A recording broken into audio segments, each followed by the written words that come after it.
మన నాయకుడు దీనికి ఒక నిర్వచనం ఇచ్చాడు.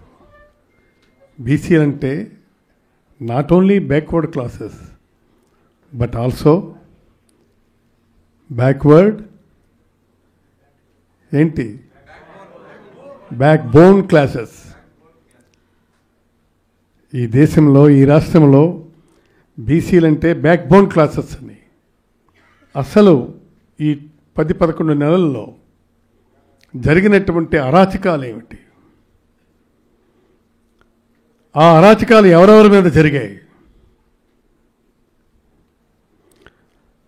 అణగారిన వర్గాల మీద జరిగాయా, పెద్దల మీద జరిగాయా?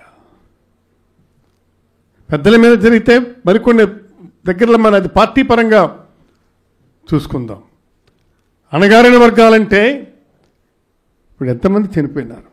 ఇప్పుడు కురుబ మన అనంతపురం కాదు, లింగయ్య, కురుబు లింగయ్య బీసీ, కురుబులు ఫెరోషియస్ అక్కడ. అలాంటి వ్యక్తి నాడు హత్య గావించబడ్డాడు. అక్కడ దాడి జరిపినటువంటి వాళ్ళు ఎవరు? ఈ విధమైనటువంటి అరాచకత్వం జరుగుతుంటే మనం చూస్తూ చేతులు ముడుచు కూర్చుంటామా? తిరుగుబాటు చేసి వ్యతిరేకిస్తామా? ఇవాళ విశాఖపట్నం తీసుకుందాం. ఆమెను మేయర్గా ఎన్నుకున్నారు, దించేసినారు. She belongs to Yadava. వాళ్ళు ఏమంటారు? రైట్, ఆమెని ఒక యాదవను దించుతున్నావు,